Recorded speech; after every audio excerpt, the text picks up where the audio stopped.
Iniimbestigahan na ng AFP Western Command ang harassment ng China Coast Guard sa isang grupo ng mga mangingisda sa Sabina o Escoda Shoal na kasama sa exclusive economic zones ng Pilipinas.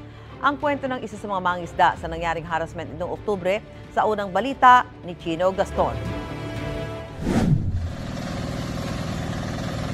Galing Quezon, Palawan ang mga mangingisdang ito nang harangin sila ng mga tauhan ng China Coast Guard habang patungo sa Escoda o Sabina Shoal.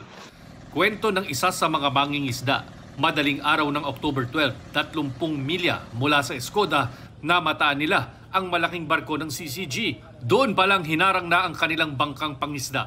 Hinarang kami, malaking barko na inilawan kami ng malakas na ilaw bago nagbusina sila. Umabot siya ng umaga hanggang doon, maharang pa rin sila. Bandang alas 5 ng umaga, nagbaba ng 2 speedboat ang barko ng CCG. 2 speedboat, binangga-bangga kami, binangga-bangga talaga yung katik namin kasi gusto nila na palitin kami. Kaya naudlot ang pakay nila na mangisda sana sa Escoda Shoal. Siguro yung hindi lang siguro mag-15, barko yung umarang sa amin. Wala kami nakitang barko sa Sabina, Pilipinas. Ang Sabina o Escoda Shoal ay nasa loob ng Exclusive Economic Zone ng Pilipinas dahil 140 kilometers lang ang layo nito mula sa Palawan. Sinubukan itong bantayan ng Philippine Coast Guard sa pamamagitan ng paglalagay ng BRP Teresa Magbanwa para magpatrolya. Pero noong Setyembre, ipinul out ito dahil sa kalagayan ng mga crew nito, kakulangan ng pagkain at masamang panahon. Iniimbestigahan ng AFP Western Command ang nangyari. Git nila, 24 oras nilang binabantayan ang West Philippine Sea. Ayon sa Chinese Embassy, ang Escoda Shoal o tinatawag nilang Xiangbingjiao ay bahagi umano ng kanilang Nansha Kondao o Spratly Islands na kanilang inaangkin. Nauna lang tinutulan ng China ang 2 bagong pirmang batas.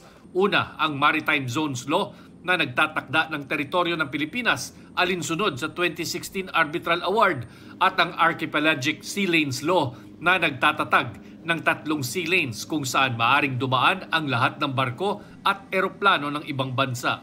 Iginiit din ng China ang baseline ng kanilang territorial sea sa paligid ng Huangyan Dao na tinawag nila sa Bajo de Masinloc o Scarborough Shoal. Naglabas din na nga daw sila ng baselines nila. Wala namang specifics yung kanilang press statement. Hindi gaya ng ating batas na napakalinaw. Walang dahilan para magprotesta ang China kasi kung ano yung nakasaad dito sa Maritime Zones Law is kung ano man yung nakasaad sa international law.